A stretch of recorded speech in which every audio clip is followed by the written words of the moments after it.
आज हम लोग कक्षा 10वीं से संबंधित हिंदी विषय से बोर्ड के लिए संभावित महत्वपूर्ण तथ्यों को देखेंगे, जिसमें सबसे पहले हम लोग तीसरे क्वेश्चन को देखेंगे, जिसमें तीसरा प्रश्न पूछा जाएगा। वो होगा आप लोग का 6 नंबर का, जिसमें गद्यांश दिया जाएगा। उसके बाद से उससे संबंधित 3 प्रश्न रहेंगे और उन प्रश्नों का उत्तर देना होगा।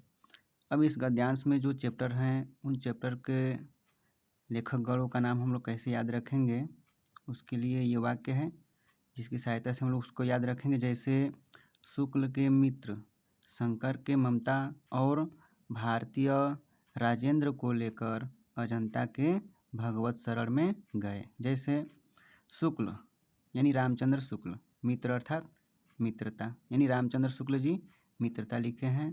शंकर के ममता अर्थात जयशंकर प्रसाद जी ममता लिखे हैं।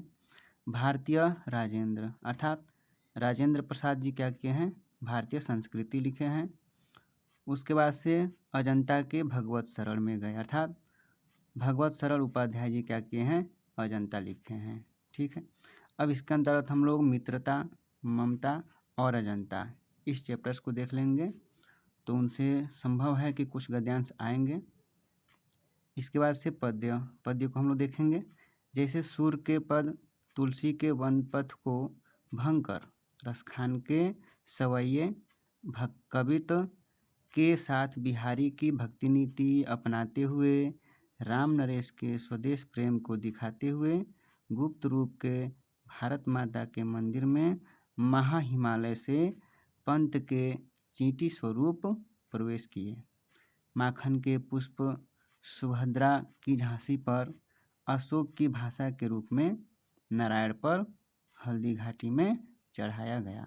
तो ये कहानी है, ये वाक्य है। इस वाक्य को हम लोग याद रखेंगे, जिससे पद्यांश के या जो पद्य लिखे हैं, जो कविताएं लिखी गई हैं, उनके कवियों और उनके पाठ का नाम याद रहेगा।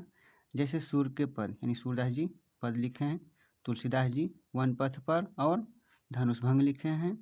उसके बाद से रसखान जी सवैया और कविता लिखे हैं। इसके बाद बिहारी जी भक्ति और नीति लिखे हैं। राम नरेश त्रिपाठी जी स्वदेश प्रेम लिखे हैं। उसके बाद से गुप्त यानी मैथिली सरल गुप्त जी क्या किए हैं, भारत माता के मंदिर में यह इस चैप्टर को लिखे हैं। महा यानी महादेवी वर्मा हिमालय से लिखी हैं। पंत यानी सुमित्रा नंदन पंत जी क्या किए हैं, चींटी लिखे हैं। माखन यानी माखनलाल चतुर्वेदी ये क्या किए हैं, पुष्प यानी पुष्प की अभिलाषा लिखे हैं। सुभद्रा यानी सुभद्रा कुमारी चौहान इन्होंने क्या की है, झांसी यानी झांसी की रानी की समाधि पर इस पाठ को लिखी हैं। इसके बाद से अशोक की भाषा यानी कि अशोक वाजपेयी इन्होंने क्या किया है, भाषा एकमात्र अनंत है, इसको लिखे हैं। उसके बाद नारायण पांडे जी क्या किए हैं, इन्होंने हल्दी घाटी लिखा है। नारायण पांडे जी हल्दी घाटी लिखे हैं।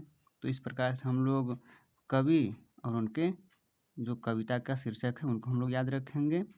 और उसके बाद इसमें मुख्य रूप से हम लोग सूरदास जी के पद को और बिहारी के भक्ति नीति, राम नरेश त्रिपाठी जी के स्वदेश प्रेम और उसके बाद से माखनलाल चतुर्वेदी के पुष्प की अभिलाषा और श्याम नारायण पांडे के हल्दी घाटी ये हम लोग याद कर जाएंगे। तो उसमें से संभव है कि पद्यांश दिया जा सकता है। इसके बाद से आता है, ये भी 6 नंबर का होगा। इसके बाद से आता है 5वें नंबर पर कवि और लेखकों का जीवन परिचय। जैसे आचार्य रामचंद्र शुक्ल, जयशंकर प्रसाद, सूरदास जी, तुलसीदास जी और पंत जी, इनको हम लोग याद कर लेंगे। तो संभव है कि इनमें से इन लेखक या कवियों में से कोई एक जरूर आ सकते हैं। इसके बाद से 6वें नंबर पर आता है संस्कृत से संबंधित, जो हिंदी का संस्कृत है, जिसमें वाराणसी भारतीय संस्कृति जीवन सूत्राणी, इसको हम लोग याद कर जाएंगे।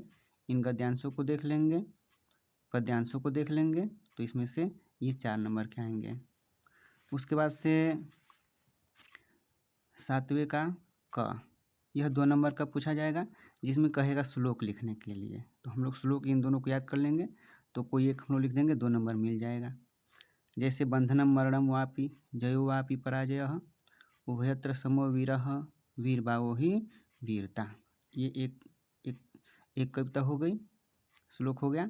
उसके बाद से सर्वे भवन्तु सुखिनः, सर्वे सन्तु निरामयाः, सर्वे भद्राणि पश्यन्तु, माँ कश्चित् दुःख भाग् भवेत्। ये एक हो गया, दोनों को याद कर जाएंगे, कोई एक हम लोग लिख देंगे, 2 नंबर मिल जाएगा। उसके बाद से आता है प्रश्नों का उत्तर देना, जिसमें 4 दिया रहेगा और 2 प्रश्नों का उत्तर देना होगा संस्कृत में। तो इसमें हम लोग वाराणसी, देशभक्त चंद्रशेखर और जीवन सूत्राणी, इनके प्रश्नों के उत्तर को याद कर जाएंगे। अवश्य उसमें से कुछ प्रश्न आ सकते हैं। इसके बाद से 8वें नंबर पर रस है, रस आता है लिखने के लिए। तो 2 रस हम लोग को पढ़ना है, हास्य और करुण। तो कोई एक याद रखेंगे तो यह अवश्य ही आएगा। जैसे करुण रस क्या होता है, तो हम लोग लिख देंगे शोक नामक अस्थायी भाव जब विभाव, अनुभाव और संचारी भावों से संयोग करता है तब करुण रस की निष्पत्ति होती है। जैसे मणि खोए भुजंग सी जननी, फंसा पटक रही थी शीश, अंधी आज बनाकर मुझको किया न्याय तुमने जगदीश। तो इतना ही नहीं बल्कि इसका स्पष्टीकरण भी लिखना होता है, और जब स्पष्टीकरण लिखेंगे तभी 2 नंबर मिलेगा। जैसे इसमें अस्थायी भाव बताना होता है। अस्थायी भाव में हम लोग क्या करेंगे, शोक लिख देंगे, आलम्बन में श्रवण कुमार लिख देंगे, आश्रय में पाठक या माता लिख सकते हैं, उद्दीपन में दशरथ की उपस्थिति, अनुभाव में सिर पटकना और संचारी भाव में स्मृति और विषाद लिख सकते हैं। ठीक है। इसके बाद इसी के अंतर्गत 2 नंबर का उपमा अलंकार यानी अलंकार आता है, जिसमें उपमा और रूपक किसी 2 को हम लोग याद कर जाएंगे।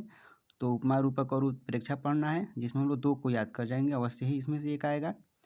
जैसे उपमा के लिए हम लोग क्या कहेंगे, जहाँ समानता के कारण उपमेय और उपमान में तुलना की जाए वहाँ उपमा अलंकार होता है। जैसे मुख मयंक सम मंजू मनोहर, तो इसमें भी स्पष्टीकरण लिखना होता है, परिभाषा, उदाहरण और स्पष्टीकरण, तब मिलेगा हम लोग को 2 नंबर। जैसे यहाँ स्पष्टीकरण है, यहाँ क्या हुआ है, यहाँ मुख की तुलना चंद्रमा से की गई है, अतः यहाँ उपमा अलंकार है। इसके बाद से रूपक, जहाँ उपमेय में उपमान का भेद रहित आरोप हो वहाँ रूपक अलंकार होता है। जैसे चरण कमल बंदौ हरिराई, इसका स्पष्टीकरण में हम लोग क्या करेंगे, लिख देंगे, यहाँ चरण में कमल का भेद रहित आरोप हुआ है, अतः यहाँ पर रूपक अलंकार है। तो 2 नंबर का ये हो जाएगा। इसके बाद से आता है छंद। छंद के अंतर्गत आता है सोरठा और रोला, तो कोई एक याद रखेंगे, अवश्य ही आ सकता है यह। जैसे सोरठा में हम लोग याद कर जाएंगे, यह अर्ध सम्मात्रिक छंद है, इसमें 4 चरण होते हैं, पहले और तीसरे चरण में 11-11 मात्राएं, दूसरे और चौथे चरण में 13-13 मात्राएं होती हैं। जैसे सुनत सुमंगल बैन, मन प्रमोद तन पुलक भरा, शरद सरोरुह नयन, तुलसी भरे स्नेह जला। तो ये उदाहरण लिखना होता है और फिर मात्राओं की गणना भी करनी होती है। जैसे इस पर मात्राओं की गणना की गई है तो ये करना पड़ेगा मात्राओं की गणना, तभी 2 नंबर मिलेगा। इसके बाद से आता है 9वें नंबर पर उपसर्ग और प्रत्यय। उपसर्ग 3 नंबर का पूछेगा और प्रत्यय 2 नंबर का। जैसे कह देगा, इसमें कई उपसर्ग दिए रहेंगे, कम से कम 5-6 उपसर्ग रहेंगे, जिसमें से 3 से एक शब्द बनाने होंगे, तो ये हम लोग याद कर जाएंगे, अवश्य इसमें से 3 मिल जाएंगे। जैसे अन का अनर्थ, अप का अपमान, अनु का अनुग्रह, निर का निर्भय, अधि का अधिकार, सु का सुकर्म, अभि का अभिमान हो जाएगा, परि से परिजन हो जाएगा, उप से उपकार हो जाएगा, अ से अहिंसा हो जाएगा, सह से सहचर हो जाएगा। ठीक है। इसके बाद से प्रत्यय आता है जो अंत में जुड़ता है, तो आई से लिखाई, त्व से महत्व, ता से लघुता, पन से बचपन, हट से घबराहट। ठीक है। तो इस तरह से हम लोग इन प्रत्यय को याद कर जाएंगे, तो वैसे इसमें से 2 पूछ सकता है। इसके बाद से आता है समास। समास में आप लोगों को केवल 2 ही पढ़ना है। जैसे द्विगु और द्वंद्व, तो द्विगु में हम लोग याद रखेंगे, इसमें क्या होता है, पहला जो शब्दांश होता है वह क्या होता है, वह संख्यावाची होता है। यदि संख्यावाची दिखा तो हम लोग क्या करेंगे, कह देंगे कि इसमें द्विगु समास है। अब उसका समास विग्रह करना होता है, तो जैसे इसमें दिया गया है त्रिलोक, तो इसमें हम लोग समूह लिख देते हैं, अंत में समूह लिखेंगे, समूह लिखा हुआ है तो द्विगु समास है। ठीक है। जैसे कह दीजिएगा 3 लोकों का समूह, 3 लोकों को मिलाया गया है, समूह बनाया गया है और संख्या है यहाँ पर, इसलिए इसमें द्विगु समास है। द्वंद्व को पहचानना बहुत ही आसान है। जैसे कुछ शब्द दिए गए होंगे और दो शब्द होंगे और दोनों क्या होंगे, एक दूसरे के विलोम होंगे और उनके बीच में योजक चिन्ह जुड़ा हुआ होगा, जिसके अंतर्गत हम लोग और लिखेंगे या भी लिखना होता है। जैसे माता पिता, तो इसको हम लोग क्या करेंगे, समास विग्रह में माता और पिता, और बाद में लिख देंगे योजक चिन्ह दिखा, हम लोग कह देंगे द्वंद्व समास है। ठीक है। इसके बाद से तत्सम शब्द याद करना पड़ेगा और उसके अंतर्गत आप लोग उन तत्सम शब्दों को, तद्भव शब्दों को याद करेंगे, जिसमें से 2 पूछे जाएगा, वो भी 2 नंबर का। फिर इसके बाद से पर्यायवाची शब्द, जिसमें आप लोग अमृत, अग्नि, हाथी, आकाश, कमल, गंगा और मोर और अन्य भी शब्द दिए हो गए होंगे और उनके पर्यायवाची शब्द आप लोग याद कर जाएंगे, जिसमें से 2 पूछेगा और दो शब्दों का 2 पर्यायवाची शब्द लिखने के लिए कहेगा, जो 2 नंबर का होगा। ठीक है, तो ये आप लोग याद करेंगे। इसके बाद से 10वें नंबर पर आता है संधि। संधि ये बहुत ही आसान है, 2 नंबर कहीं नहीं जाएगा। क्यों?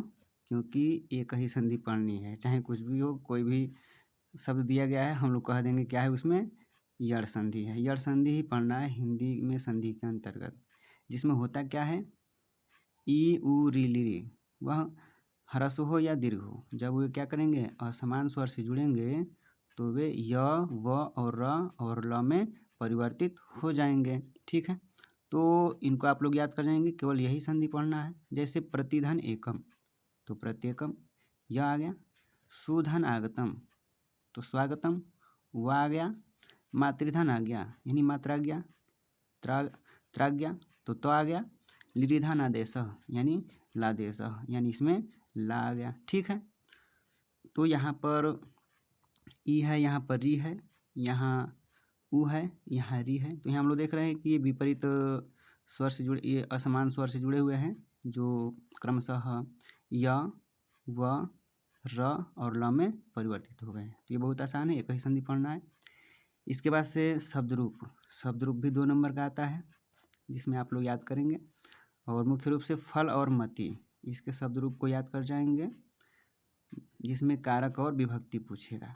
इसमें कौन सा कारक है, कौन सी विभक्ति है और कौन सा वचन है। तो हर कारक और विभक्ति को देखते हुए आप लोग हर वचन यानी एक वचन, द्विवचन और बहुवचन में इसका रूप याद करेंगे, ये 2 नंबर कन्फर्म हो जाएगा।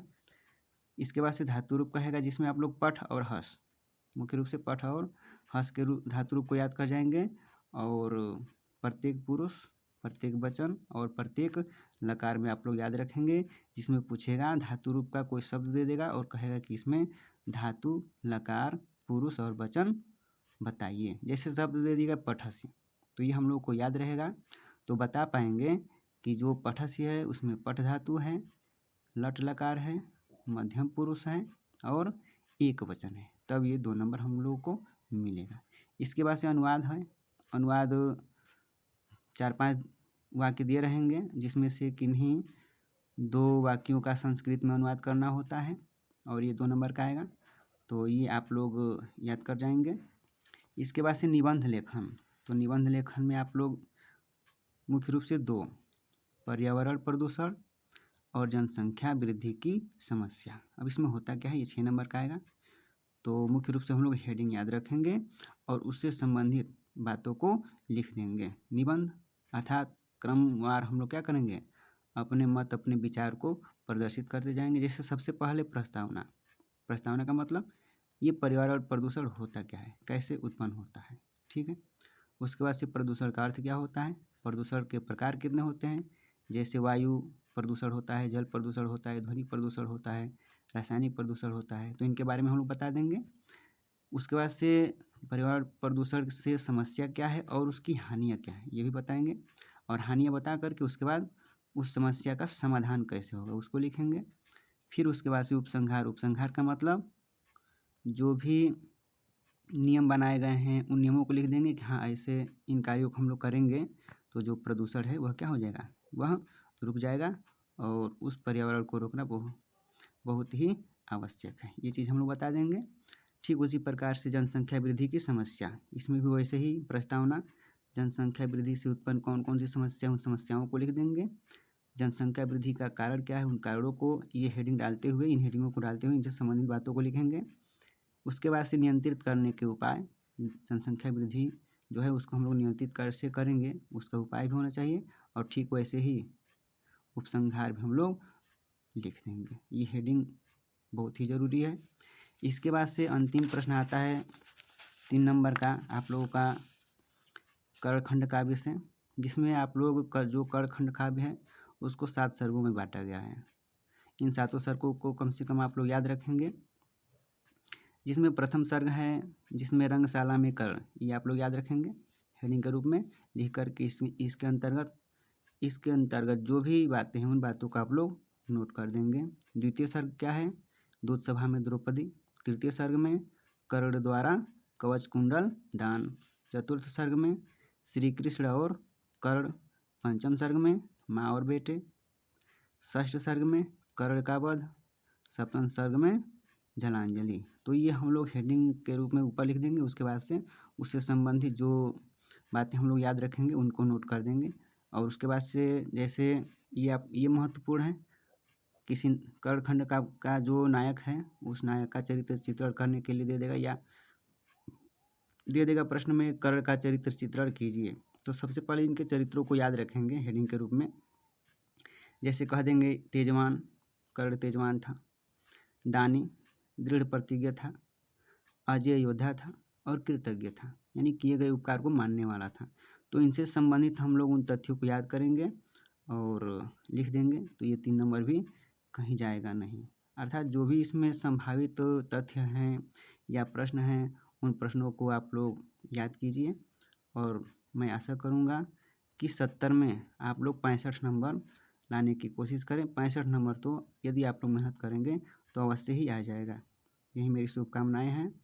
आप लोग का जो परीक्षा हो वो सफलतापूर्वक पूर्ण होवे और 70 में कम से कम 65 से कम किसी का नंबर ना आए और 95 प्लस का आशा करते हुए आप लोग तैयारी कीजिए। अवश्य ही अच्छे नंबर ला पाएंगे। धन्यवाद।